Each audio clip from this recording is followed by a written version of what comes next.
Seja muito bem-vindo ao Housing Cash, o seu podcast do mercado imobiliário. Hoje, nosso episódio número 7. Seja bem-vinda. Obrigada. Bom, hoje nós estamos com um convidado, nós diríamos aí um inimigo do leão. O cara é especialista em assessoria contábil. Seja muito bem-vindo, Daniel Marinho. Muito obrigado, gente. Estou feliz de estar aqui com vocês, né? Parabenizá-los mesmo pela iniciativa aí, né? Acho que projetos como esse a gente precisa mesmo aqui na nossa cidade, né? Algo inovador que alcança aí várias pessoas aí, né? Com conhecimento, né? A gente tem informações aí no dia a dia, mas o conhecimento ele é essencial aí para que as pessoas realmente entendam aquilo que precisam lidar aí no dia a dia dos negócios, né? Pessoa física também, né? Então, assim, o alcance aí é tanto para CNPJ quanto para CPF, né? Exatamente. Então, acho que é isso que é importante. Aí, parabéns mesmo pela iniciativa aí e vamos lá. E obrigada, Daniel, por ter vindo, né? Por ter destinado esse tempo aí para a gente poder bater esse papo, trazer esse esclarecimento, essa educação para o nosso público, né? Legal. E o Daniel é o nosso contador da nossa imobiliária, já está conosco aí há alguns anos já. Isso. E eu quero começar ali pelo básico, né? Nós estávamos até falando, pelo arroz com feijão, mas que ainda gera muito dúvida sobre a declaração de imposto de renda. Nós estamos aí na época da declaração de imposto de renda, né? Mas ainda algumas pessoas têm dúvida. Quais pessoas precisam declarar o imposto de renda? Hoje em dia, Giovana, a gente observa assim que as pessoas realmente, né? Antigamente tinha uma questão que as pessoas têm dúvida até hoje, né? Naquela ação, eu tenho que mandar a declaração como isento, né? Isso aí já descontinuou aí já há um bom tempo, né? E as pessoas ainda, às vezes eu pego alguns que vão até o escritório lá com essa dúvida, né? Eu tenho que declarar como isento? Não tem que declarar como isento, né?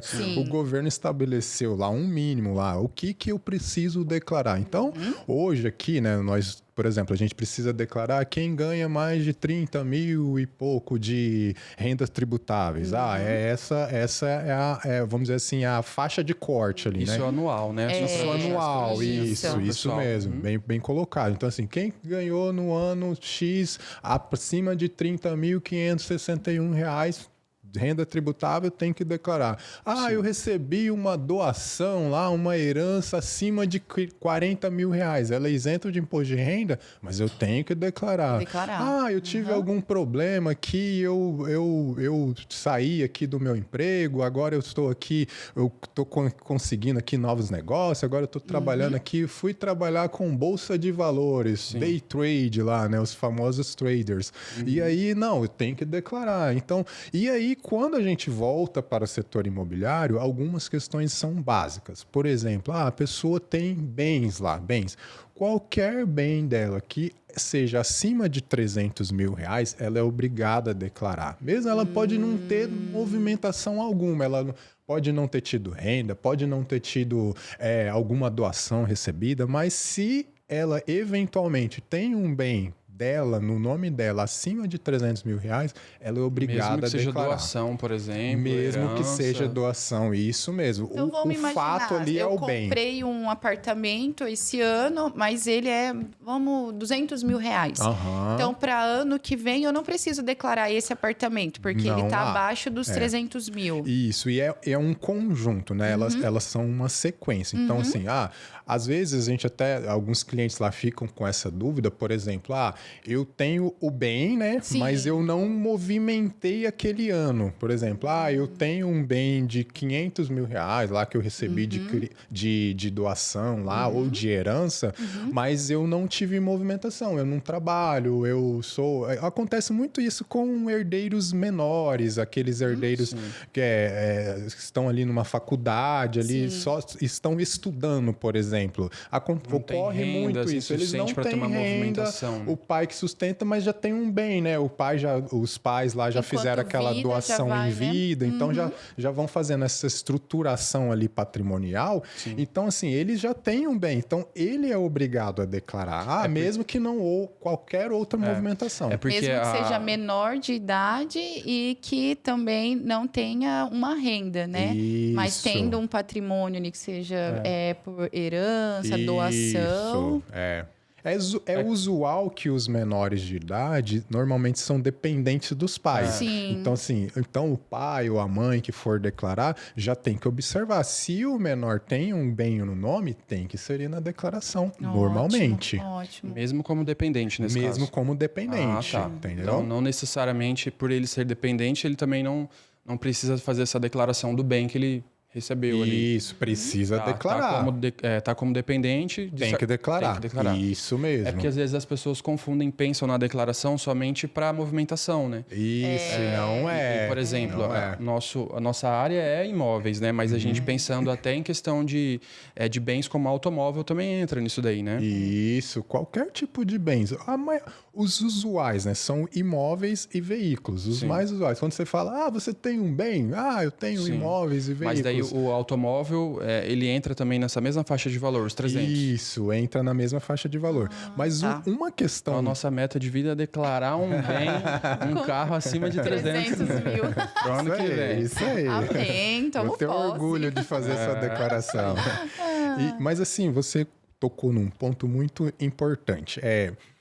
Hoje, por exemplo, a gente observa que tem muitas pessoas que, ele tem uma condição ali financeira razoável, o que ela faz, né? A gente viu aí a questão do mercado de veículos aí, né? Por exemplo, a alta dos valores dos veículos, né? Então, assim, às vezes a gente via pessoas que compravam veículos e vendia, compra e vende. E normalmente ela tem um ganho. Esse ganho é importante a pessoa declarar. Mesmo que o bem esteja abaixo lá dos 300 mil da obrigatoriedade, o ganho de capital é algo que ele precisa declarar.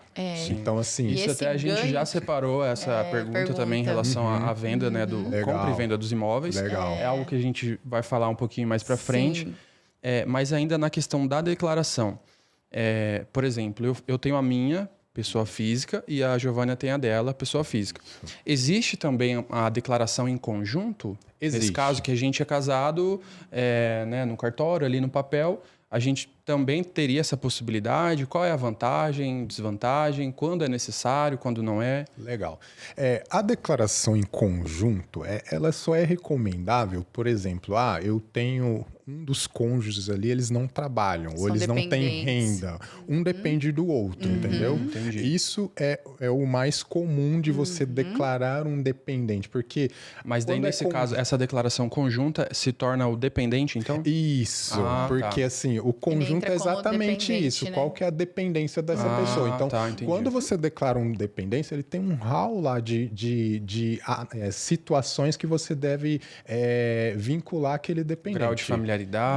Isso, ou ele é seu filho, ou ele é um filho até 21 anos que está estudando, ou ele é um cônjuge que você vive há mais de 5 anos, ou ele é um pai que precisa da sua auxílio ali. Então, ele entra na sua declaração como dependente. Então, não é usual que esteja duas pessoas que têm fonte de renda estarem na mesma declaração. É só quando não há fonte de renda, então, da outra parte. É mais comum nesses casos, tá? E normalmente coloca esse dependente justamente pela dedução do imposto de renda, né? Do imposto de renda, porque você tem algumas vantagens em relação a isso, né? A gente fala, porque assim, eu trago até uma experiência...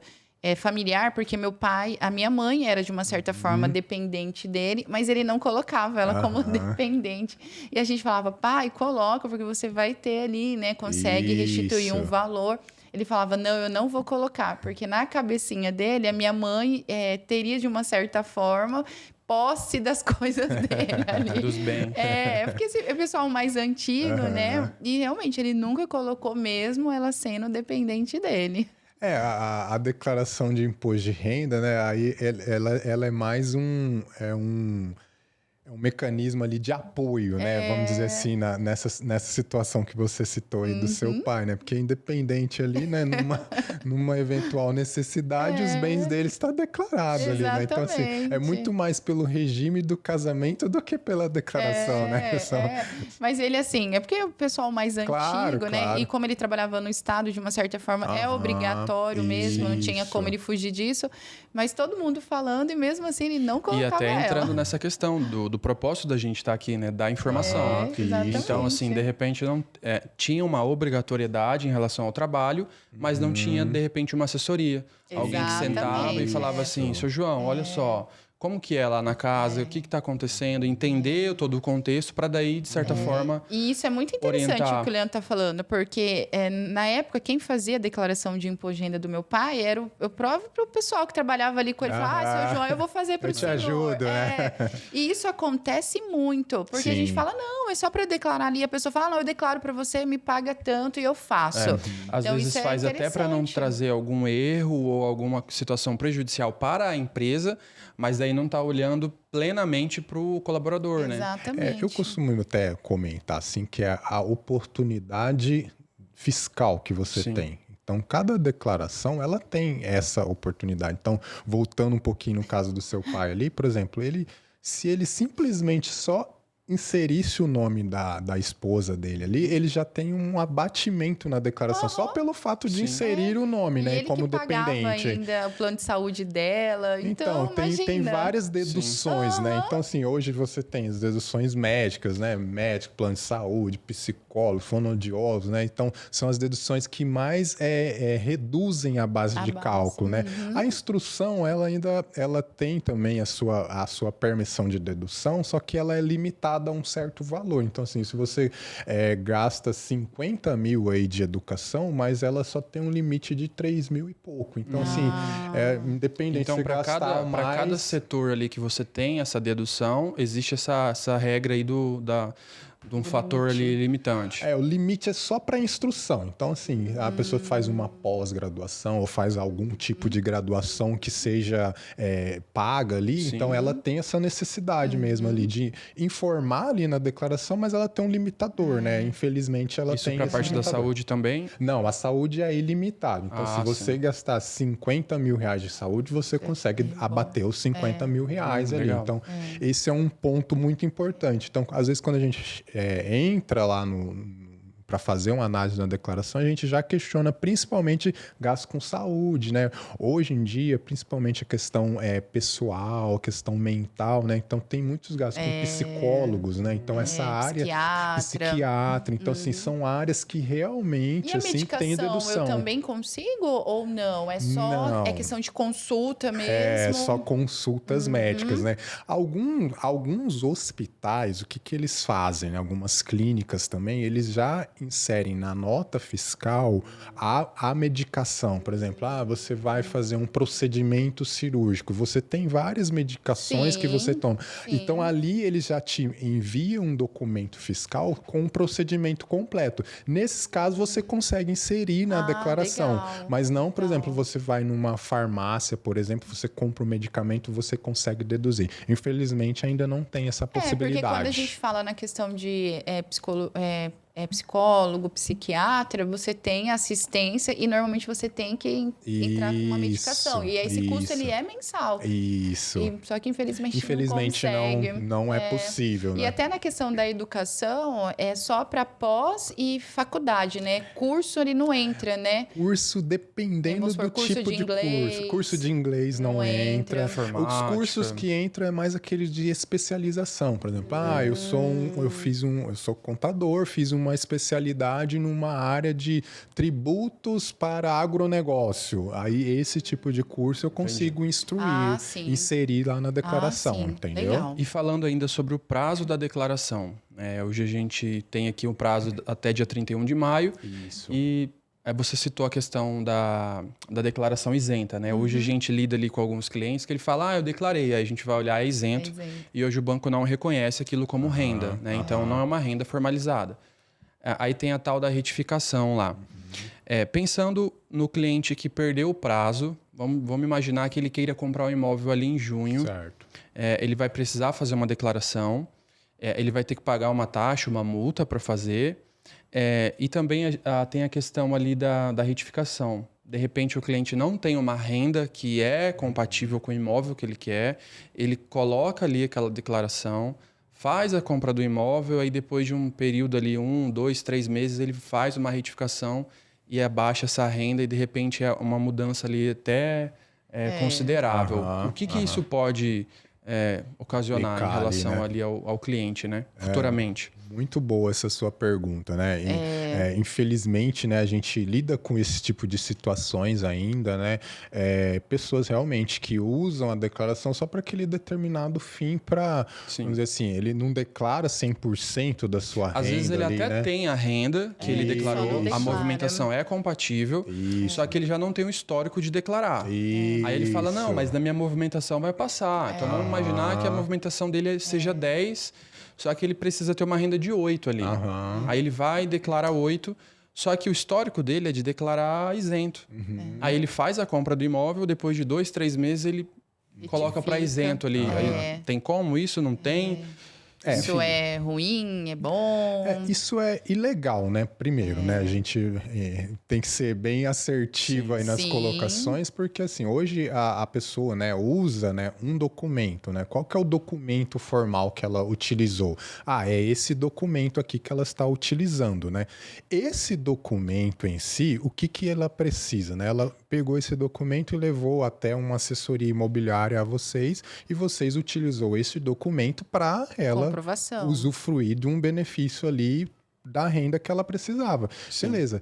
É uma legalidade. Então, ela foi lá, fez um contrato no banco, ela fez um contrato eventual de financiamento. Então, utilizou tudo aquilo ali como um documento padrão. Então, o banco foi lá e realmente utilizou aquele documento como legal. Confiou naquilo, né? Ao você retificar, o que é retificar? Você anular aquele documento e validar um novo. Então, assim, você está falando, aquele documento que eu apresentei, ele não existe mais, ele é ilegal. Então, a ilegalidade já está neste ponto. Então, assim, você trocou um documento, você substituiu um documento por um outro que a partir daquele momento existirá. Além dessa questão de ilegalidade civil, aí eu tô falando de crime, né? Crime penal, né? Então, assim, além dessa ilegalidade do crime penal, a gente também tem a questão de fisco. Por quê? O fisco, obviamente, né? Ele faz vista grossa aí para muitas coisas, né? Porque se o fisco fosse realmente ali ao ponto de fiscalizar todo mundo, acho que ele, que, como vamos dizer assim, 90% dos brasileiros estariam em perigo. Tem aquele jogo, né? Quando a gente era que resta um. Só ia sobrar poucos, né? Isso mesmo. Por quê? Hoje o fisco tem acesso à sua movimentação financeira. Exatamente. Os bancos, eles mandam anualmente uma declaração de informação financeira para a Receita Federal. Hoje o Pix, ele nada mais é um fiscalizador. É o seu histórico, tá tudo registrado. É um Big Brother ali, todos os dias você tá vendo. A pessoa, como que essa pessoa tá fazendo um monte de Pix aqui, recebe Pix, faz Pix e não declara nada? Então, assim, o fisco é que ele não quer mesmo prejudicar, mas se ele fosse ali à luz das movimentações financeiras, ele viria que muita gente está recebendo dinheiro e não está declarando.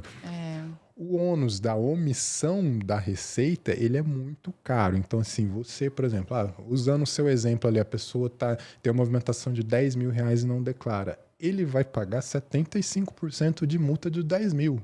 Então, assim, ele não vai pagar multa do imposto que ele não pagou. Ele vai pagar a multa da renda dele mesmo. Da renda que ele não declarou. Então, assim, uma renda de 10 mil vai custar 17.500 para ele.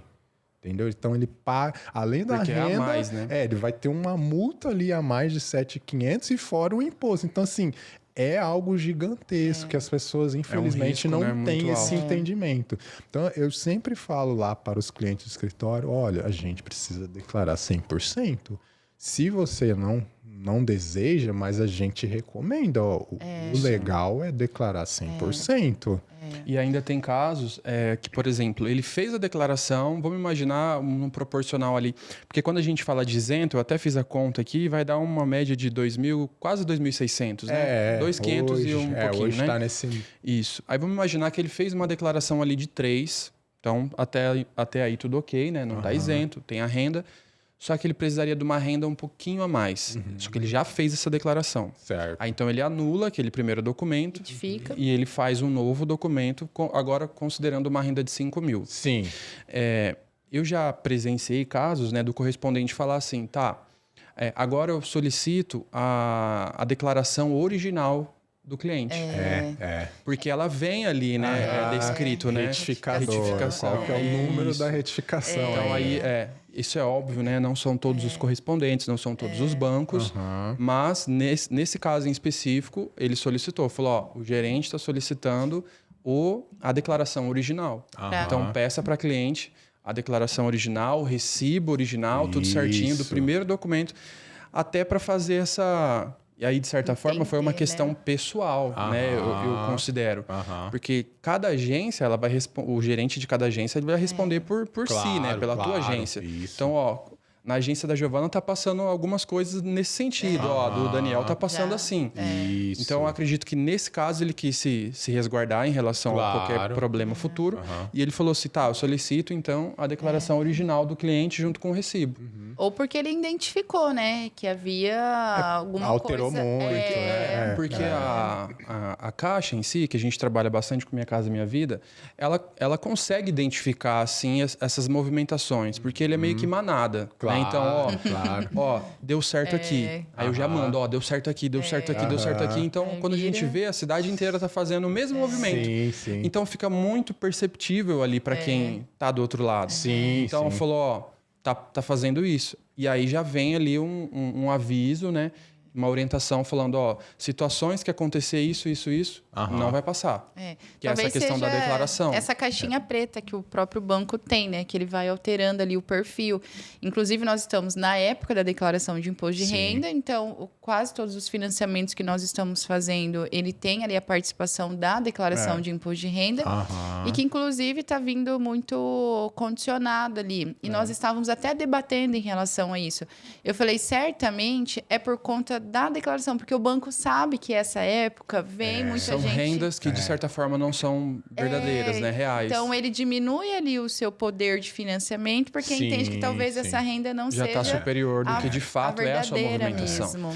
Só rapidinho, até porque quando tem a declaração, a gente precisa mandar a movimentação bancária. Então, ele tem um parâmetro. Ele tem como espelhar se você está declarando aquilo que realmente... E aí tem a diferença da simulação para, de fato, uma análise de crédito.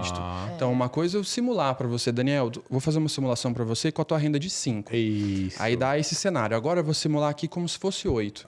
Fica um cenário mais positivo. Só que, o que as pessoas estavam fazendo que daí deu essa questão? Eu fazia análise com 5, não ficava bom. Você falava, desse jeito não dá.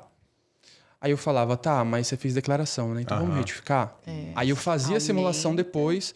Aí eu jogava e aí o banco entendia. Era uma fraude isso daí. Claro, né? Então, claro.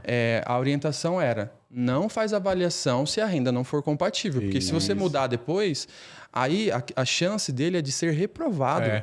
Porque já entendeu, ó, esse cara aqui tá com um esquema, tá com alguma questão assim suspeita.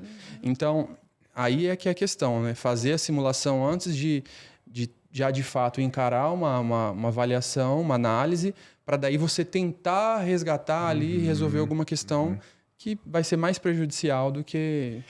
Só que aí a gente abre uma oportunidade também aí de uma questão que muitas vezes as pessoas não observam.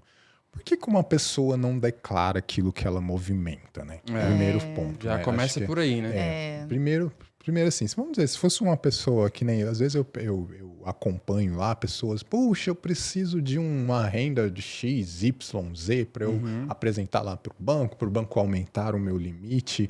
Mas aí sim, você analisa assim, mas poxa, mas por que você está precisando disso? Vamos entender o seu caso? Aí você vai aprofundar muito mais, assim, puxa, às vezes é um profissional autônomo. Poxa, se você é profissional autônomo...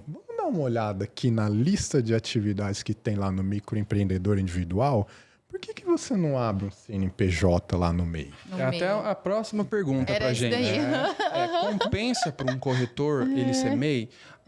Ou melhor, existe a possibilidade do corretor ser MEI? Não existe, né? Hoje o MEI ele está muito voltado àquelas profissões assim, mas aquelas não profissões regulamentadas, vamos dizer assim, acho que fica até melhor de entendimento, né? Então assim, todo mundo que tem um conselho ali regional ou nacional envolvido, eles não estão inseridos no MEI. Então, Um contador não pode ser MEI, um advogado não pode ser MEI, um médico não pode ser MEI, um corretor não pode ser MEI. Se tem um conselho que está envolvido, não tem como ser MEI. Perfeito. Então, assim, as atividades do MEI lá são aquelas atividades cotidianas mesmo. O que o governo fez? Não, eu quero dar formalidade àquelas atividades, por exemplo, aquele senhor que vende uma pipoca ali numa esquina, praça, numa escola. Ou aquele pedreiro que faz um serviço no dia, um eletricista. Então, assim, essas profissões mais informais, o que o governo fez? Não, eu vou criar aqui um mecanismo de trazer legalidade para que essas pessoas também possam contribuir, né, para uma eventual aposentadoria, mas também que ela possa formalizar e ter como comprovar a renda deles, entendeu? Então, assim, uma pessoa que, por exemplo, tem essa movimentação, poxa, vamos analisar aqui. Por que você não faz um MEI, então? Faz um MEI, você vai recolher, você não tem... Você tem o seu limite lá do teto do MEI, que hoje ainda está em 81 mil anual, mas faz ali o MEI naquilo ali, porque o MEI... até uma outra questão também sobre o MEI, que muitas pessoas perguntam lá, né? Por exemplo, eu preciso aqui fazer uma comprovação de renda, mas o avalista lá falou que não serve a declaração do MEI. Isso que eu ia falar agora. A declaração anual do MEI, ela não serve para isso. Né? O MEI. Isso. Ela dá 6.700 alguma coisa por mês. Isso. Só que daí a gente precisa entender também. Essa pessoa tem os custos. Se ela tem um MEI, ela tem o custo. Então não dá para fazer Qual é o tipo de operação, né? Todo esse valor, na verdade. Que eu já vi considerando ali 70%, 80% dessa renda. Então vamos supor, é uma pessoa que é o pintor lá e ele fez essa declaração ali dos 6.750, só que muito do que movimentou na empresa dele faz parte do material. Isso. Então, assim, aquela renda não é integral dele, né? Aquela movimentação, aquele rendimento, vamos colocar assim. E até para a gente entrar já na questão da declaração, pensando no corretor. O corretor, então, ele quer se tornar um PJ ali, ele quer ter uma empresa. Qual seria a possibilidade para ele? E quando ele for fazer a declaração da empresa, para ele considerar uma renda para ele, em que campo ali ou como que ele faz essa descrição para de fato ser a renda dele? Legal. Hoje, assim, Leandro, é importante a gente separar, né? Eu gosto sempre de separar, né?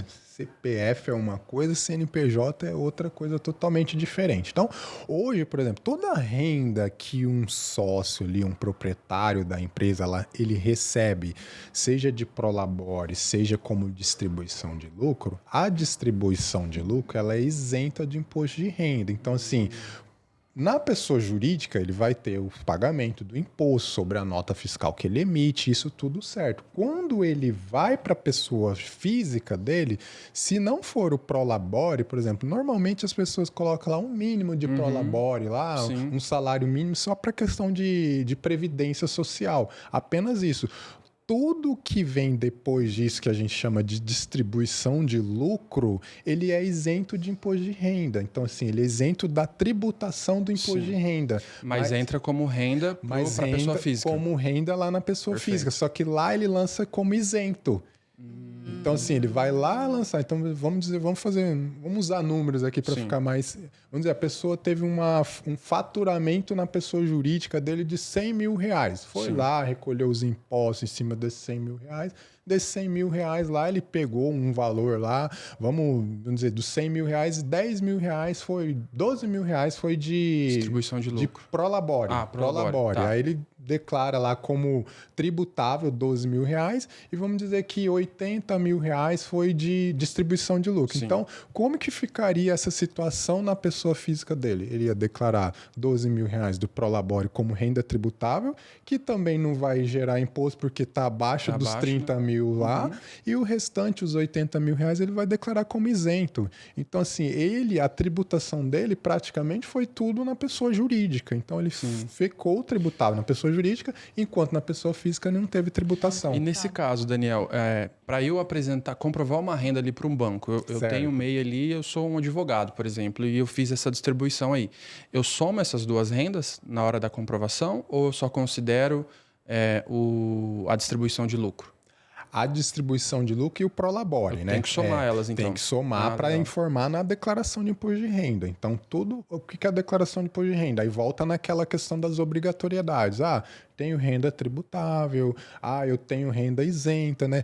Às vezes também as pessoas ficam com uma certa dúvida, por exemplo, assim, eu estou declarando aqui, vamos usar esse exemplo mesmo, estou declarando aqui, mas eu tive uma renda tributável abaixo dos 30 mil. Eu tenho que declarar? Tem que declarar. Se você for declarar, você tem que declarar tudo. Não tem como você declarar parcial, né? Tem que colocar na... Tem que informar, porque normalmente nas pessoas jurídicas elas informam que pagaram os sócios. Então, assim, tem um informe de rendimento. Os sócios também recebem um informe de rendimento da parte do Prolabore e da parte da distribuição que entra como isento. Então, o mesmo informe aí de um CLT, um sócio também recebe para informar na sua declaração de pessoa física. Legal. Ótimo. E pensando assim, como corretor, ele ter ali o seu CNPJ, ele virar a pessoa jurídica. Isso. Primeiro, ele precisa de sócio, ele consegue abrir sozinho.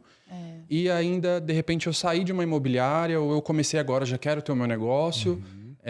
Eu preciso ter um ponto fixo, eu posso usar a minha casa como o local da minha empresa? Como que funciona essa parte? Legal. Aí vamos falar aqui em Campo Grande, né? Nós estamos aqui em Campo Grande, então vamos falar. Até para a gente entender o que é pessoa PJ e o que é empresa, né? Porque daí nós temos, apesar de ser PJ, a gente precisa até entender o que é empresa e o que é pessoa PJ, né? Isso. Hoje em dia, a gente tem, assim, algumas características, assim, de empresas. Então, por exemplo, eu posso... a Giovânia e o Leandro abriram uma empresa. Opa, são uma sociedade. Então, ali é uma sociedade, vocês abriram a Housing, por exemplo. Beleza, eu estou aqui, beleza, eu constituí essa empresa. Nós somos os sócios dessa empresa. O Daniel tem um escritório de contabilidade, mas ele é o único sócio. Hoje tem uma nomenclatura aí que o governo criou que chama sociedade unipessoal. Então, eu, Daniel Marinho, eu consigo abrir, então, sozinho uma empresa, constituir. Então, um corretor também, o Leandro. O Leandro vai abrir uma empresa só dele. A Giovânia vai abrir uma empresa só dela. Isso é importante possível. até a gente falar, porque antigamente não tinha que ter sócio, né? Quando você ia abrir. Sabe, pelo menos que o sócio tenha 1% ali da empresa, acho que para ganhar força na questão do CNPJ. Distribuição de cotas. Do CNPJ, né? Porque, salvo engano, acho que antigamente não poderia, né? Ser uma única pessoa. Antigamente, que era a antiga Eireli, né? Que a gente chamava, né? A Eireli, ela tinha algumas limitações. Então, o que tinha antigamente, né? Nós tínhamos um microempreendedor individual, que é o MEI. Nós tínhamos uma empresa individual, que é o EI. Tinha a empresa de responsabilidade limitada, que é a Eireli. E tinha a limitada, né? Que a gente chama de sociedade, né? O pessoal conhece. E tem as SAs. Então, assim... Hoje, o governo tirou essa necessidade da Eireli, né? Então, a Eireli tinha uma questão de complicação, porque ela tinha que ter, no mínimo, 100 vezes de capital social do salário mínimo. Então, a pessoa, por exemplo, o mínimo que ela conseguiria teria que ter, no mínimo, 100 mil reais aí de capital social na empresa. Então, eles limitavam isso daí. Então, de um tempo para cá, acho que por volta ali de 2020, ali, o governo alterou. Então, ele extinguiu a Eireli e constituiu a sociedade unipessoal. Então, eu posso ir lá e abrir uma sociedade eu apenas sozinho, com o capital social que eu quiser. E depois você consegue fazer essa alteração caso venha ter um sócio. Isso, depois de um ano ali, tranquilo. Perfeitamente. Até em relação a capital social. Até o inverso também, né? Por exemplo, posso reduzir. Vocês dois aqui são, nós estamos como sócios, aí beleza. Não, chegou um momento, não, Daniel, eu tenho um outro negócio aqui que eu quero demandar, a Giovânia vai ficar só nessa sociedade. Conseguimos fazer o inverso também, então. E para o corretor ali autônomo, né, sozinho, ele vai abrir a empresa dele. Qual que é o mínimo ali de capital social? Tem mínimo? Qual que é a exigência em relação à renda? Legal, boa, muito boa. Até em relação a usa a declaração dele como renda, como que funciona? Hoje em dia não tem um mínimo para você abrir um CNPJ, né? Um capital social ali para CNPJ, né? Até o MEI, por exemplo, normalmente a pessoa coloca lá R$1, né? Não existe esse mínimo, né? Mas a gente, assim, recomenda uma uma análise realmente assim do patrimônio da pessoa, né? Então, assim, hoje é muito usualmente assim que as pessoas utilizam assim de 5 mil a 10 mil como capital social. Não é uma regra, mas é algo que a pessoa normalmente limita. Então, o que interfere esse número aí? Por exemplo, qualquer eventualidade que houver, você é responsável até este número. Então, assim, por exemplo, Deus que me livre, lá aconteceu alguma eventualidade, eu prejudiquei, ocorreu aqui uma ação judicial aqui. A ação judicial vai limitar Vai você usar aquilo ali como referência. aquilo como referência, entendeu? Mesmo que o dano seja maior, a empresa ela tem aquele limite ali, entendeu? Então, esse é um ponto bem importante aí da gente colocar. Até porque a gente já ouviu de cliente nosso comentando em relação a construtoras, eu fui olhar o capital social da construtora e eu vi que o capital ele era baixo, vamos dizer assim. A pessoa quis fazer essa comparação. Como que uma incorporadora, uma construtora tem um capital social pouquinho assim? Entendi. Então, assim... Até para a gente entender o que significa isso. Né? E qual que é a função, de fato, desse capital social. Exatamente. Porque não, seria uma avaliação assim, equivocada você olhar para isso para considerar o poder da empresa ou a capacidade da empresa em relação ao capital social. Legal. Assim, o capital social, ele faz algumas referências, assim, não à capacidade da empresa, porque, assim, hoje o que dá capacidade na empresa mesmo é sua movimentação. Então, assim, qual que é o faturamento daquela empresa, qual que é a lucratividade daquele negócio. Então, assim, normalmente caixa não quer dizer lucro, e lucro também não quer dizer caixa. Então, exatamente. assim, são noções básicas assim, de um negócio que a pessoa, qualquer negócio, assim, qualquer pessoa deveria ter daquela sua empresa. Então, assim, poxa, minha empresa, por quê? Eu posso ter uma empresa que fature 100 mil reais e que tenha um lucro de 80 mil reais. Eu posso ter também uma outra empresa que fature 5 milhões de reais e ter um prejuízo de 1 milhão. Como eu posso ter um capital social enorme e ainda assim eu ter o meu nome sujo da empresa também. Isso.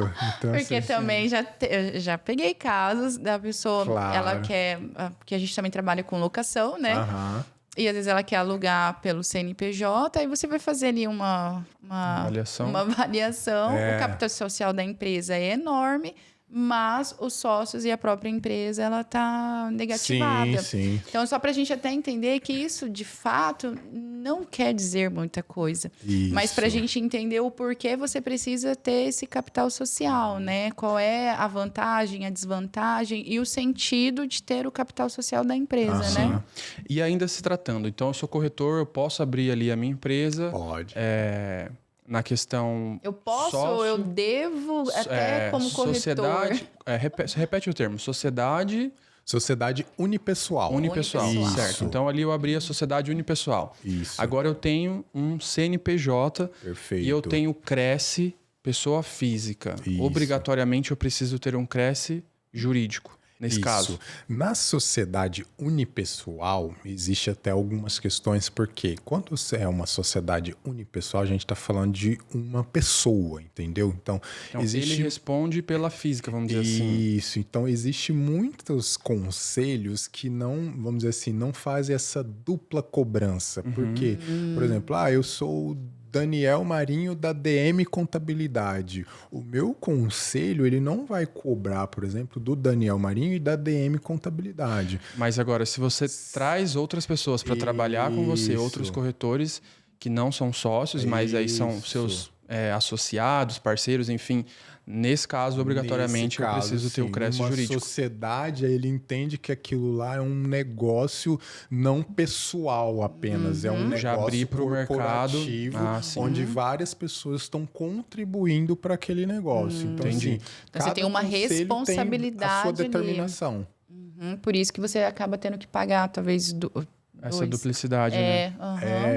Por isso que o unipessoal, às vezes, eles não cobram justamente, aqui nós estamos falando da mesma pessoa. Não faz muito sentido, não mas... poderia cobrar duas vezes a mesma taxa ali de contribuição.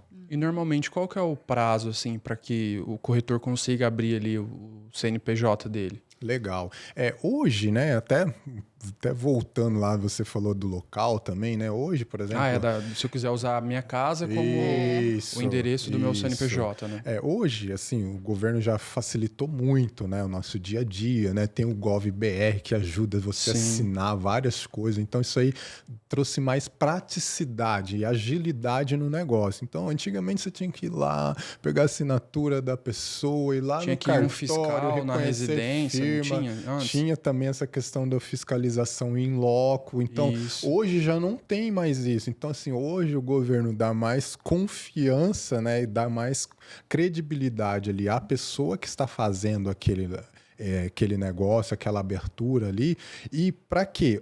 Obviamente, né? Eventualmente ele pode ir lá e fazer uma fiscalização em loco, mas ele dá a credibilidade que está testando que aquilo que você está falando realmente é verídico. Então, assim, a pessoa pode abrir um negócio, vamos falar só de corretagem, né? Por enquanto. A pessoa pode abrir um escritório de corretagem na sua residência? Pode abrir, né? Hoje em Campo Grande é permitido isso ali.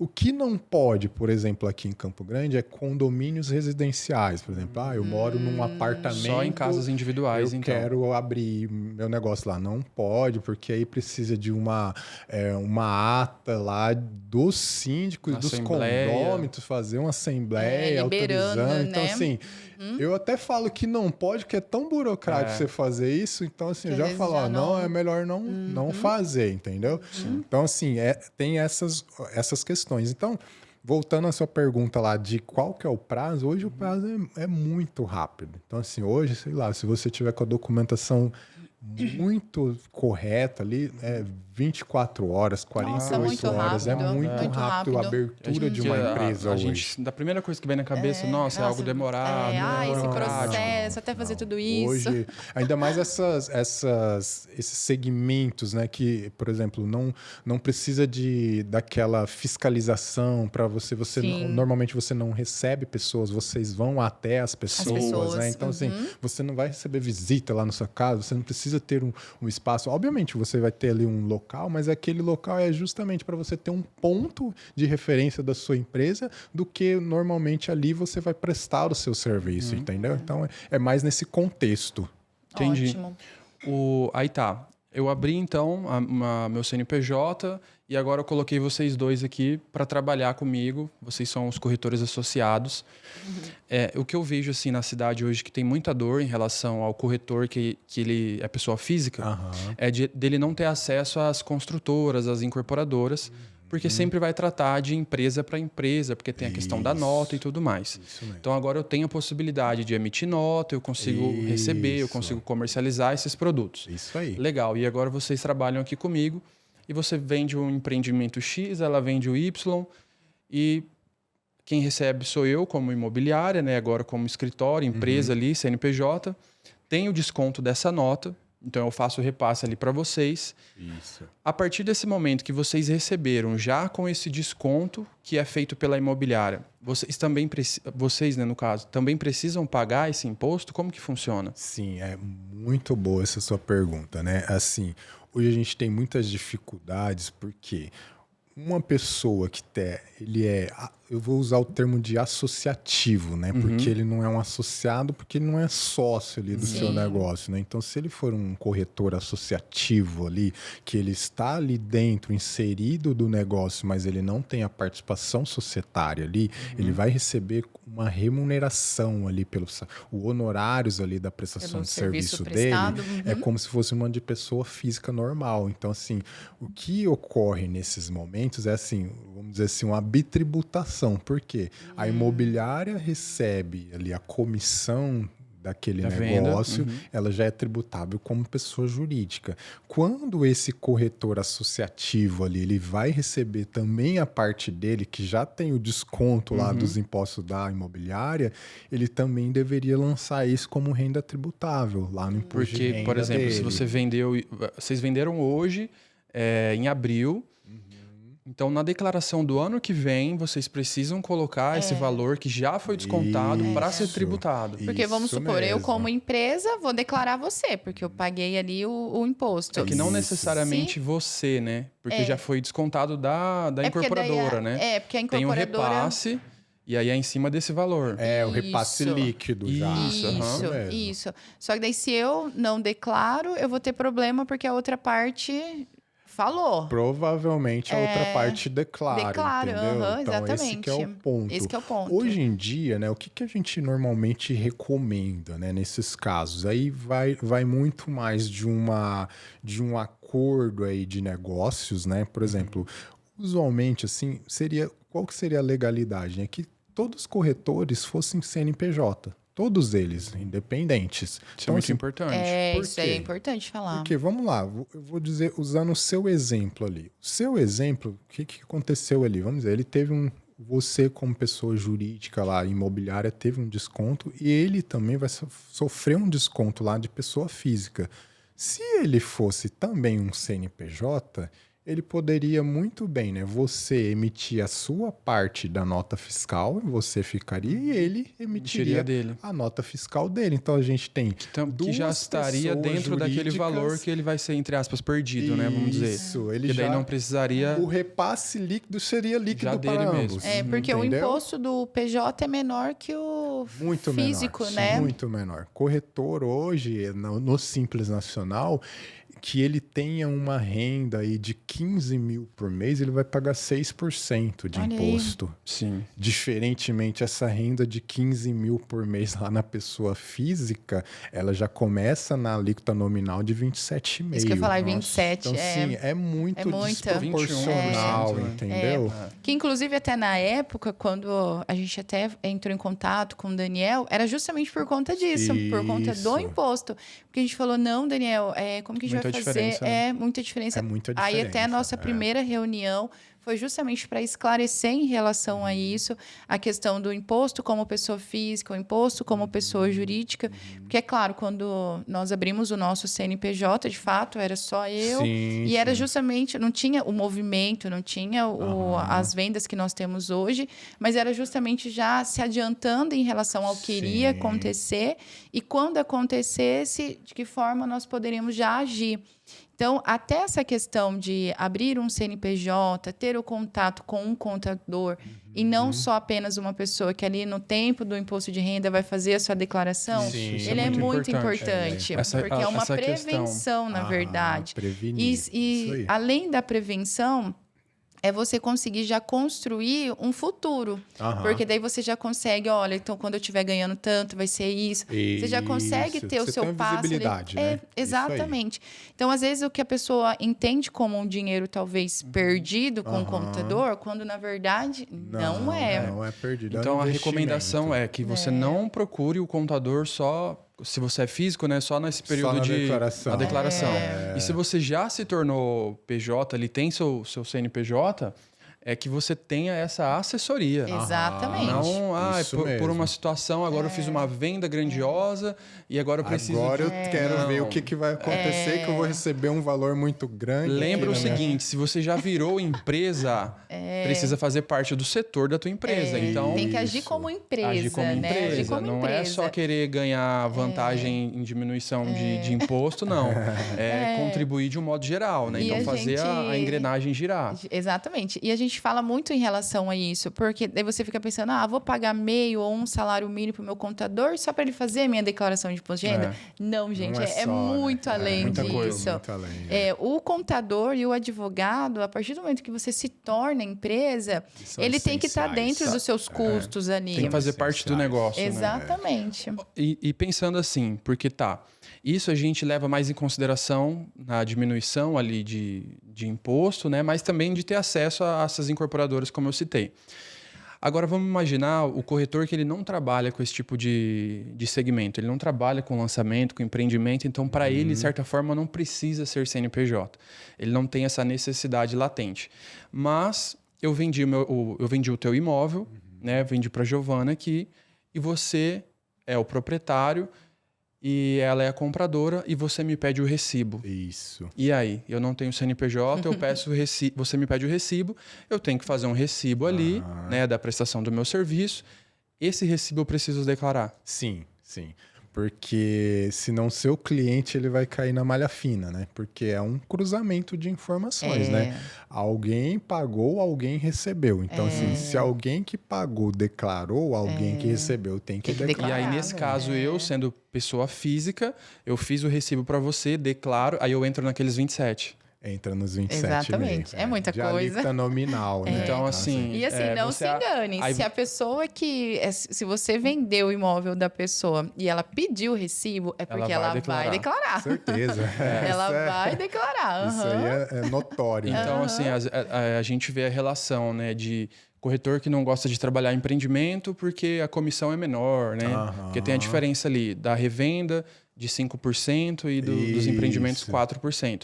Mas, às vezes, esses seus 5% aí, você está ganhando menos do que se você vendesse ali por conta dessa diferença, né? Dependendo do valor, assim, dessa taxação. É porque, assim, hoje, né, a gente vê... Vocês têm vários segmentos mesmo de negócio que vocês atuam, né? Então, você até comentou, não, a gente só atua em lançamento, outros só atuam em grandes empreendimentos. Não, hoje eu tenho um nicho aqui de mercado imobiliário. Hoje, não, eu só trabalho com rural, entendeu? Então, tem vários negócios aí de você trabalhar. Então, assim, hoje o dinheiro, né, ele é algo essencial no nosso dia a dia, né? Então, hoje nós estamos aqui fazendo um podcast, a gente precisa de um dinheiro, entendeu? Exatamente. Então, assim, houve um investimento. Qualquer eventual necessidade ou qualquer evento fiscal que você puder para que seu dinheiro ele seja mais atrativo e lucrativo, a gente precisa analisar.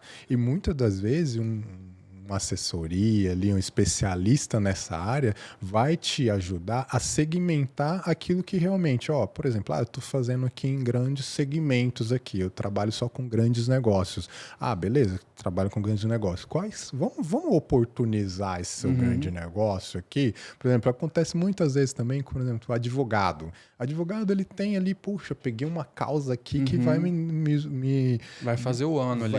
Vai me render um honorário enorme aqui. Poxa, o corretor, eu peguei uma venda aqui, se ela concretizar, eu vou receber um honorários aqui também significativo, né? Por exemplo, o que eu vou fazer? Como que eu oportuno esse meu honorários ali para que ele realmente faça render financeiramente aquilo que ele deveria render?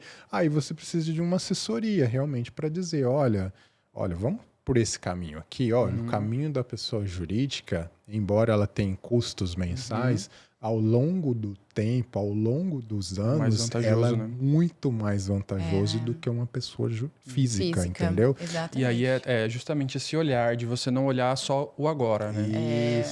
Você ter essa projeção futura e até para você pensar em crescimento, porque senão você não consegue crescer. Você vai ficar só ali naquele do agora, e você não tem essa margem para o crescimento, porque... No fim das contas, você está deixando muito dinheiro para trás, né? E uma proteção também, né? A partir do momento que você se torna PJ, é uma outra força. Tudo muda, de fato, né? E aí é uma forma de você... Aí voltando àquela questão lá da pessoa que está tentando mudar a declaração para conseguir comprar. Poxa, isso daí você... não precisaria nada disso. Você vai lá, tá aqui, formal. Entra na questão da... A partir do momento que eu me torno autônomo, eu sou uma empresa. Sim. Então, eu preciso agir como empresa, né? Sim. Me movimentar como empresa. Isso. Outra pergunta, Daniel, em relação à questão até do recibo. Qual é a diferença do recibo para a nota fiscal da prefeitura? Porque tem clientes que ele fala, não, eu não quero recibo. Eu quero que você vá lá na prefeitura e emita uma nota fiscal para mim. Qual que é a diferença em relação a isso? Vamos lá. Para quem está pagando ali a corretagem ali, não tem diferença alguma. Por quê? Tanto o recibo quanto a nota fiscal, ela tem legalidade enquanto apresentada com o comprovante de pagamento. Porque assim, se eu for Uma coisa é o recibo solto. Isso. Então assim, o fisco, o que ele vai entender? Olha, eu fiz uma negociação e paguei para o Leandro ou para a Giovânia um valor X lá para eles e eu aqui como vendedor aqui do meu negócio, eu quero declarar isso para eu ter a dedução fiscal ali legal dentro da minha declaração de pessoa física. O fisco eu vou colocar lá na declaração, pagamento para corretor.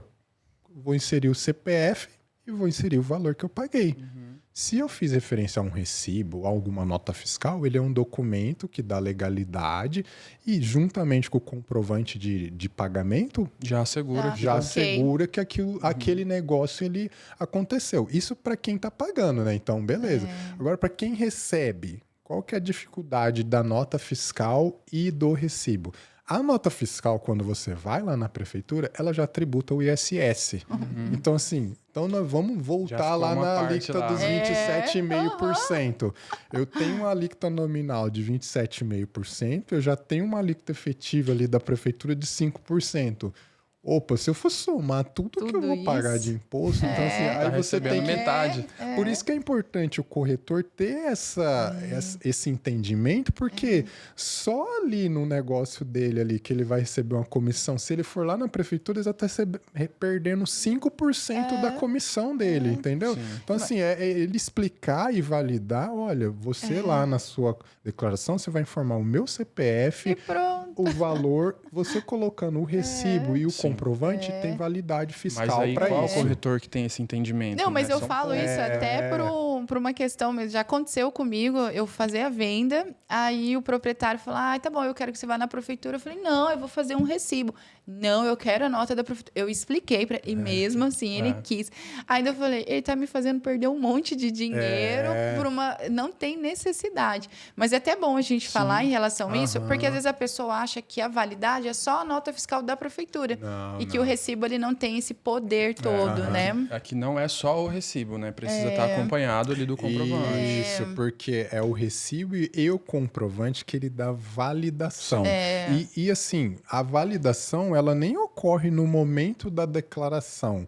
Ela só ocorrerá se eventualmente aquela pessoa que pagou aquela corretagem ali para os corretores, ela for fiscalizada, ou no termo mais usual, aí se ela cair numa malha fina. E aí o fisco vai, eu quero que você comprove. Aí você vai lá e comprova que você pagou, tá aqui o recibo, tá tudo certo. E até esse recibo é até mesmo para... O recibo não, o comprovante de pagamento, que é a validação do próprio recibo, é porque às vezes alguma empresa pode fazer um recibo, mas não tem um comprovante que de fato te pagou.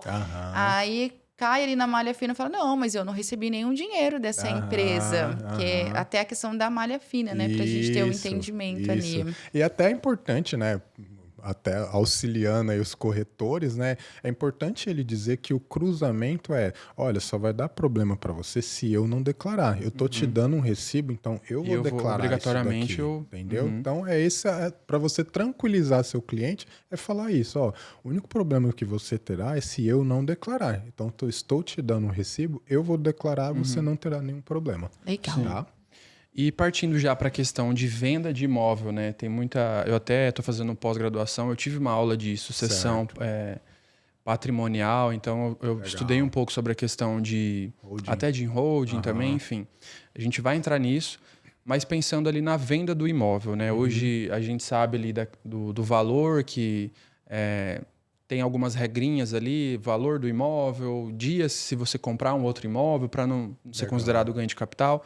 Enfim, como que a gente consegue economizar, vamos colocar assim, em questão do imposto, né, na venda do imóvel em relação às física e jurídica? Legal.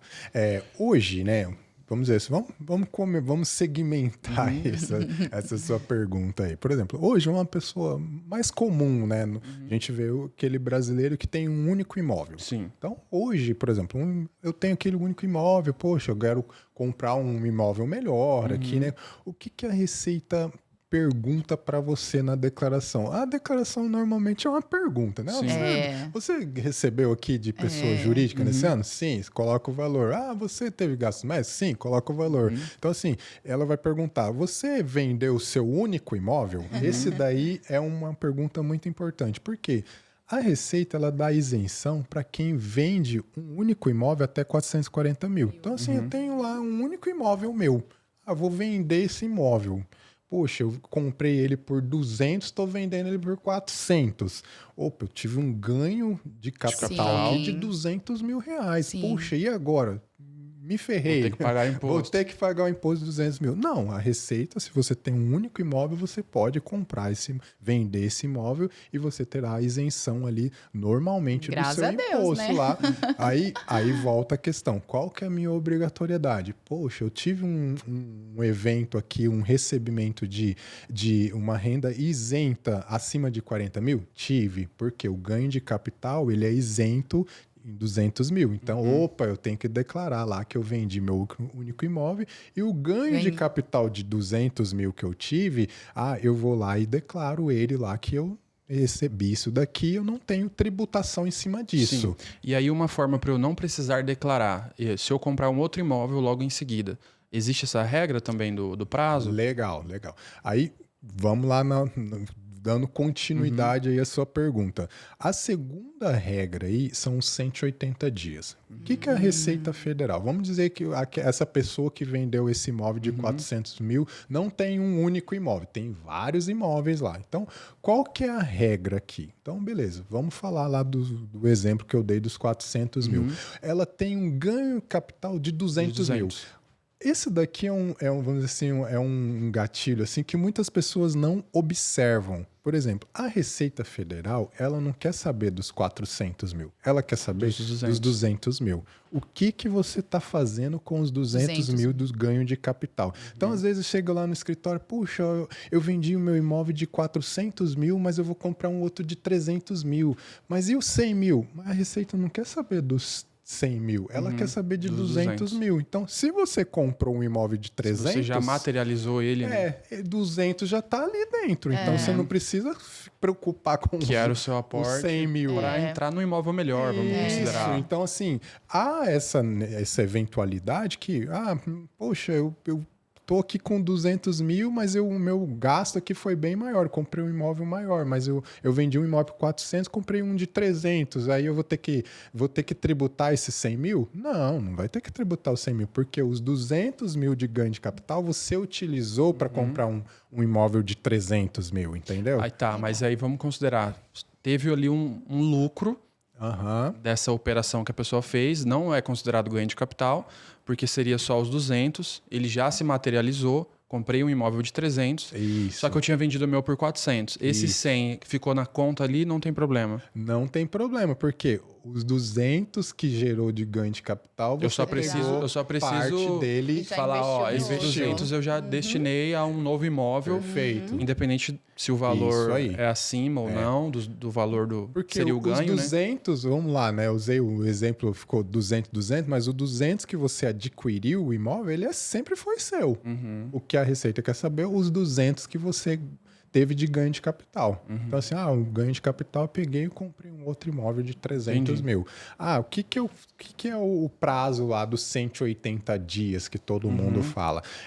Eu tenho 180 dias para eu realmente destinar esses 200 mil para comprar outro imóvel. Aí sim eu vou ter que... Isso, aí qual que é o problema se você não fizer nada? Porque você tem 30 dias para você recolher o ganho de capital. O imposto sobre o ganho de capital. Então, assim, hoje eu estou aqui no mês de abril. Eu vendi um imóvel aqui no mês de abril. Eu deveria, em 180 dias, ter feito alguma outra aquisição que justificasse esse meu ganho de capital para eu aplicar a isenção. Não fiz nada disso. Qual que é o problema? Cheguei lá em dezembro, não fiz nada disso. Opa! Lembra lá daquele imposto? Você tem que recolher agora com juros e multa, porque ele venceu 30 dias lá atrás. Ou seja, então se você não for fazer uma nova aquisição, já imediatamente em 30 dias já faz essa... Já faz o recolhimento. Então, por isso que essa decisão de comprar outro imóvel ou não, já tem que ela pronta, já tem que estar pronta antes de você vender o imóvel. Sim. Entendeu? Você já tem que ter esse planejamento. Porque o ganho de capital é 15%. O ganho de capital, o imposto do ganho de capital, eles são 15%. 15%. Tem variáveis ali que deduz, né? Aí, a gente fala em 15%, que é aqueles imóveis até 3 milhões de reais, ele entra nos 15%, só que ele aumenta, né? Então, assim, quem vende já um imóvel de 30 milhões, tem ganho de capital acima de 30 milhões, aí ele já tem uma variação menor, o imposto vai aumentando. Até entrando nessa questão da diferença ali de você ser pessoa física e você ser pessoa jurídica, né? Vamos usar vamos pegar um exemplo partindo desses 400 mil aí. Então, a gente comprou um imóvel de 400 mil e a gente vendeu ele por 1 milhão. Na pessoa física, como que eu faço a questão do imposto para esse ganho de capital e na pessoa jurídica? Tá. Qual que é a diferença nesse caso para a gente poder ponderar assim, ó, nessa situação seria melhor se eu fosse pessoa física ou pessoa jurídica? E qual é recomendado, né, assim, porque tem muita gente que faz essas operações, então a gente entendeu que tem o ganho ali. Se a pessoa não elevar o nível do imóvel, né, ficar em 440, ela consegue ficar fazendo giros pequenos ali. Então, beleza. Mas considerando já uma pessoa que quer um lucro maior, quer um ganho de capital maior, de repente ela precisa de mais tempo, o que é mais vantajoso nessa questão? Legal. Mas primeiro, 400 compramos e vendemos por 1 milhão. Perfeito. Vamos dizer assim, nós estamos falando aí de um ganho de capital aí de 600 mil reais. 600 mil. Vamos dizer que não tem nenhuma dedução, vamos aplicar o imposto sobre 15% aí. Então, se você pegar ali, nós estamos falando de 600 mil a 15%, nós estamos falando de 90 mil reais. Isso, pessoa física. Pessoa física. Tá, então o imposto ele é sobre o ganho do capital. Ganho de capital. Perfeito. Então, assim, 600 mil reais ali, 15%. Ela vai pagar 90 mil reais. Vamos esquecer que tem as deduções. Vamos fazer a conta simples ali. Tá. 15% ali, 90 mil reais. Esse mesmo imóvel dentro de uma pessoa jurídica, ela tem uma conotação diferente. Porque lá ela tem uma tributação sobre a venda. O valor da venda. O valor da venda. Então nós vamos tributar isso dentro de 1 milhão. Opa, mas aí, Daniel, não compensa. Fica maior. Que qual que é a diferença? A alíquota é muito menor. Então, assim, hoje, lá dentro de uma pessoa jurídica mesmo, que você for vender um imóvel de 1 milhão de reais ali, você vai pagar próximo a 7%. Então, assim, se você calcular 7% de 1 milhão, dá 70 mil reais. Frente aos 90 mil reais que você ia pagar na pessoa física. Nesse caso... Então, nesse caso, você já viu que, é muito vantajoso eu ir lá para a pessoa jurídica. Normalmente, quem tem pessoa jurídica aí já tem... eu não vou entrar muito na esfera de hold aí, mas normalmente já quem tem uma estrutura patrimonial já tem mais imóveis, ali né? seus patrimônios tudo na hold, então a movimentação ali pela hold. Por exemplo, quem tem um imóvel já não é muito recomendável você ter uma hold, porque aí você já tem a movimentação ali mensal de uma empresa mesmo, então assim, não é muito recomendado. Então você fazer, vou transferir para uma empresa só para ter esse benefício ali que eu falei que dos 20 mil reais ali do 90 para o 70, entendeu? Só que se a gente considerar agora um imóvel de 500 para a gente fazer uma venda de 600... Isso. Aí a conversa muda. Já muda a conotação. Então, por isso que é importante a gente fazer essa assessoria, né? Planejamento prévio, né? Qual que é a minha intenção em relação a imóveis? Poxa, imóveis eu vou fazer só como investimento. Você quer ter um giro mais rápido, né? Você quer esperar mais, depende do perfil do cliente. Muito mesmo. Porque se a gente for nesse caso, só para fazer essa continha assim, de 500 para 600, a gente pegaria ali os 100, né, que seria o ganho. A gente tira os 15 beleza, 15 mil. Isso aí. Só que se a gente for tirar 7% dos 600, ele vai passar os 15 mil. Claro. Né? Vai dar quanto aí? Que agora de cabeça você me pegou. Mas vamos fazer ao vivo aqui, ó, vezes 7%. 42. Então, nesse caso, compensaria você estar na física, só que entendendo o tempo. Porque se você quer esperar essa valorização ela ser um pouco maior, né? Você ter essa margem, aí sim é recomendado você já estar pensando na jurídica, por esperar ali 5, 7, 10 anos para fazer uma venda daquele imóvel que você comprou. Agora, se você pretende ter esse giro mais rápido, às vezes vai fazer mais sentido já ficar só na física mesmo, né? Isso, e depende muito, assim, né, da quantidade de negócios, né? Da quantidade mesmo de imóveis ali que você pretende ter. Que nem eu disse assim, costumo até dizer, quem tem um imóvel fica na pessoa física mesmo, né? Não é vantagem você constituir uma pessoa jurídica para jogar um imóvel lá dentro, né? Normalmente, quem tem realmente essa estrutura já é o perfil do investidor, é um investidor, quer fazer alavancagem, tem vários patrimônios, entendeu? Aí vale a pena, né? Então, Isso daí é muito importante. Se o giro da pessoa é através da venda do imóvel, aí não compensa ficar no físico mesmo. Ela vai para a pessoa jurídica mesmo. Depende muito tem que ter análise mesmo. Se o negócio dela é isso, né? Isso, vale a pena mesmo esse investimento no entendimento. Mas aí eu volto, você tem que falar isso previamente, né? Então, assim, que foi até o que nós estávamos conversando antes até de iniciar o podcast, que você falou até da sua cliente de fora, que ela realmente ela te procura como uma assessoria. Antes de fazer o negócio, ela quer ter o conhecimento, o entendimento para de fato entender o negócio é bom, vale a pena, não vale, vou ganhar realmente isso, não vou. Perfeito. Vamos fazer a nossa pergunta de saideira, até usando esse exemplo do imóvel. A gente vê algumas questões assim, para compra, né, para financiamento, fazer aquele jogo de número, o imóvel, o valor de mercado dele é 700, mas avaliou 800, para você conseguir ali sem entrada, enfim. Mas agora vamos pensar, você tem o seu imóvel, você é o vendedor, Giovanni é comprador e eu estou aqui fazendo essa intermediação. Certo. O imóvel ele vale R$1 milhão. Você vendeu o imóvel para a Giovana, só que nesse momento a Giovânia, ela pegou e na hora de fazer a escritura ali, ela colocou que o imóvel vale 700. Porque tem a avaliação ali da prefeitura, Tem né? avaliação. Então, quando ela for fazer a venda, considerando, vamos pensar daqui 5 anos, ela vai fazer uma venda e ela venda por 1.200.000. Que daí é o tal de assumir o imposto do vendedor. Isso. Como que isso acontece na prática? Qual que é a desvantagem de você escriturar um imóvel no valor menor que você comprou, pensando futuramente numa possível venda, né? É bem colocada essa sua pergunta, porque assim, a gente vê assim, normalmente a pessoa olha o momento, né? Então assim, o momento ali, não, deixa eu escriturar menor aqui, te dou um desconto aqui, só que lá na frente você terá um problema. Isso, só pra gente considerar aqui. Quando ela faz isso de escriturar menor, ela quer ter um desconto ali no ITBI dela, né? Então, ela tá pensando, aquilo que a gente falou, de pensar só no agora, né? Então, ela tá pensando no agora. Beleza, ela quis economizar isso, só que ela não tá enxergando lá na frente. Como que acontece? Porque, assim, o que o fisco vai entender? Qual que foi o custo? Não foi 1.200.000 que você pagou, o custo vai ser o que você escriturou, 700. Por quê?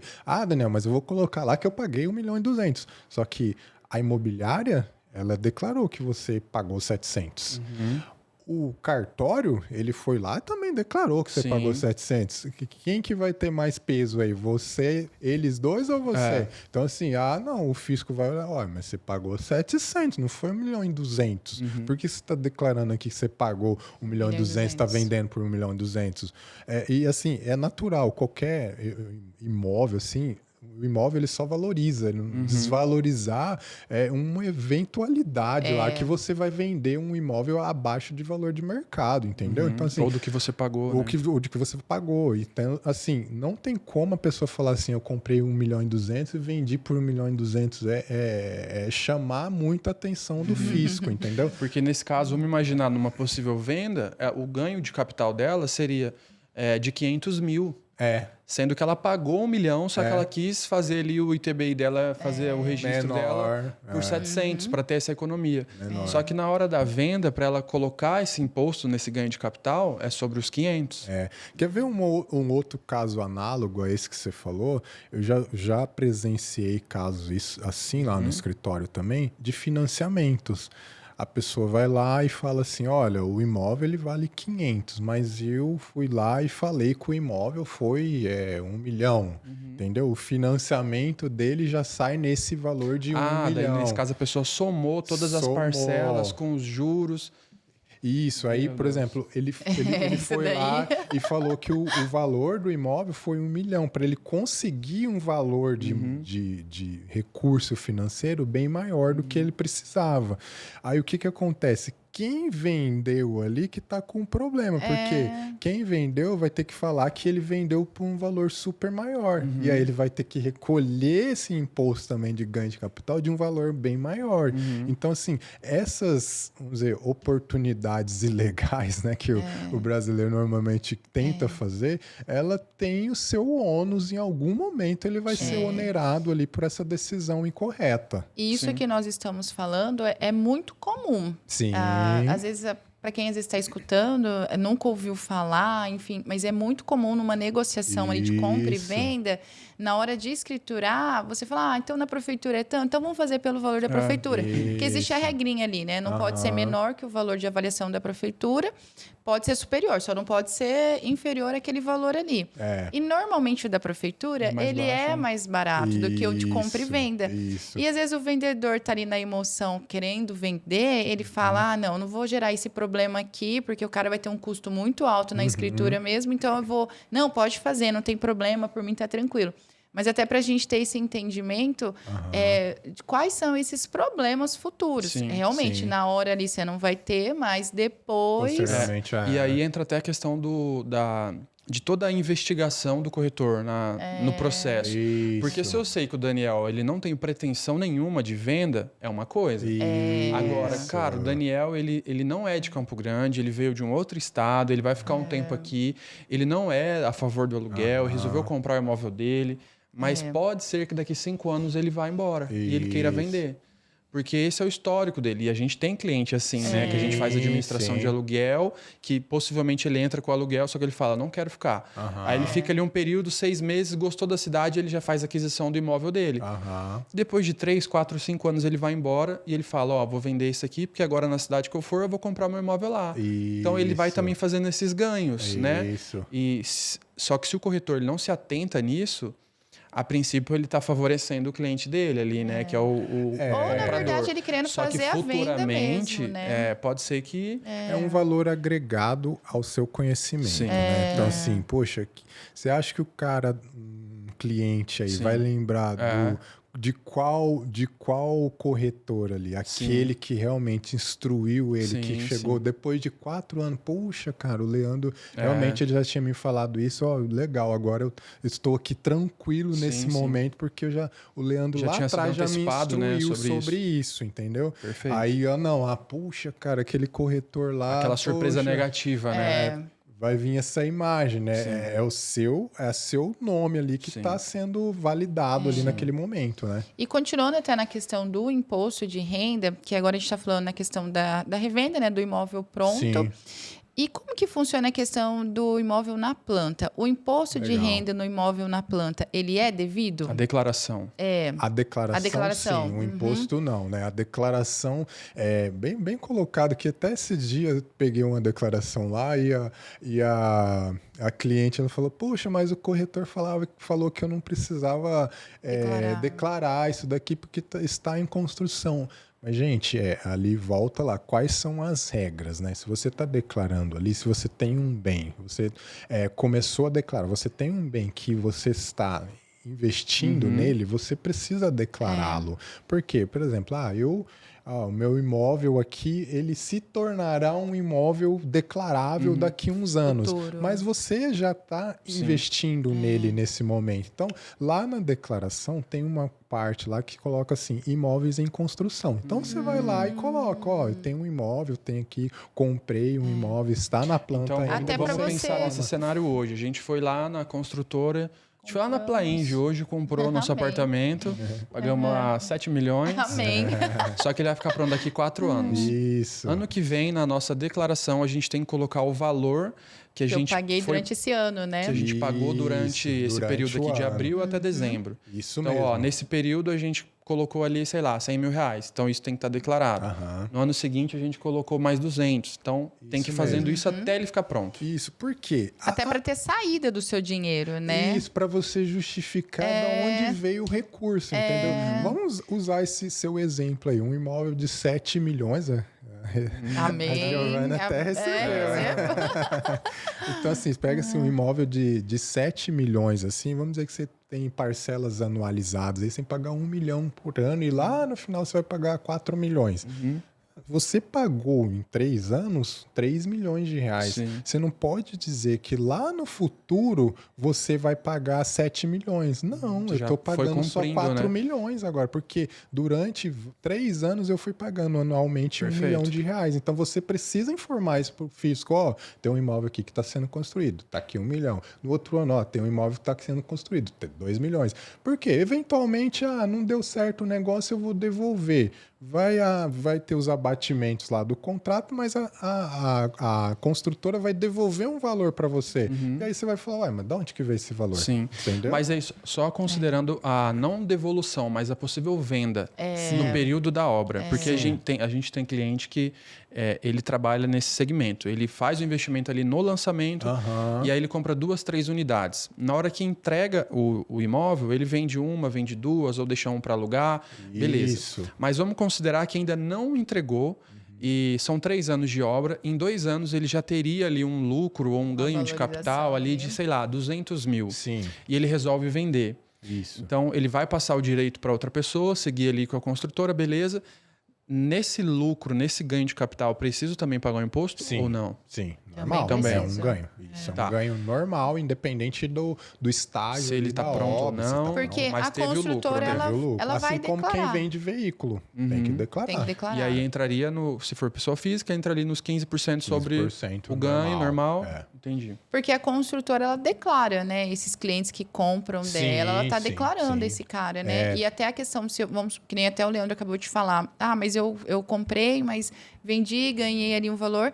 Para a construtora, você paga uma cessão de direito também. Então, ela também vai declarar que houve um outro comprador nessa mesma unidade, a famosa DIMOB aí, né? Então, anualmente, aí as construtoras, as imobiliárias declaram qual foi a ação ali que ela teve durante o ano com vários clientes, né? E até entrando nessa questão da DIMOB, porque ela é uma questão nova, teoricamente, aqui, né? Até para você explicar o que seria a DIMOB, porque, de fato, é uma situação um pouco nova, né? Ainda não é algo muito familiar. Então, só para a gente ter esse entendimento, o que seria a DIMOB?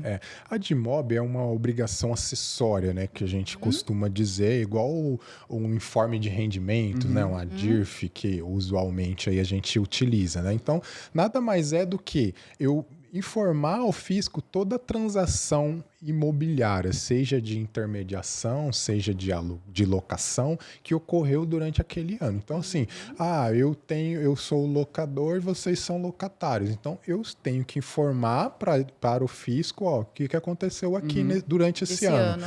Não, vocês são compradores e eu sou o vendedor. Eu tenho que informar a imobiliária que fez essa intermediação, o cartório que fez o registro, eles informam para o fisco toda essa transação imobiliária que aconteceu durante o ano. Exatamente, que antigamente não fica tinha, sabendo, né? Que antigamente não tinha, né? Não tinha. Isso aí. E pra gente encerrar, a última pergunta, aluguel pago, ele pode ser deduzido na declaração? Ainda não, mas olha, eu temo com esse ponto aí, porque assim, hoje, infelizmente, né, muitos não declaram os aluguéis, entendeu? E isso daí é uma estratégia mesmo do governo, porque, tudo bem, eu vou colocar aqui que é dedução, porque aí todo mundo que aluga vai querer declarar e eu vou pegar quem está sonegando, que querendo ou não, é uma sonegação fiscal, né? E nós temos, assim, bastante proprietários que falam, olha, eu não quero que coloque na declaração. E a gente já teve esse entendimento. A hora que começar a ter a dedução, não tem como. Já tem projeto nisso daí, não entrará agora na reforma tributária, mas isso daí provavelmente daqui uns bons anos, daqui uns bons anos já vai ser dedutível e aí vai complicar a vida daqueles que não declaram. É isso, nós queríamos agradecer imensamente a sua presença, a sua participação, colaboração. Foi muito esclarecedor, Foi enriquecedor, né? Então, olha. Assim, a gente separou bastante perguntas, conseguimos fazer praticamente todas elas, né? Que tinham perguntas que, dentro de uma mesma resposta, já ia encaixando ali com o que a gente tinha separado. Sim. Mas acredito que não ficou nada para trás, deu para a gente entender, né, a importância de ser PJ ali, ter um CNPJ para quem é corretor, as diferenças ali pensando em ganho de capital, se você é pessoa física, jurídica, enfim. De MOB agora também, que é algo novo, né? A questão da declaração de imposto de renda, que gera muita dúvida. As pessoas... Acho que está no top 10. As pessoas ali na questão de entrar ali, fazer a sua própria...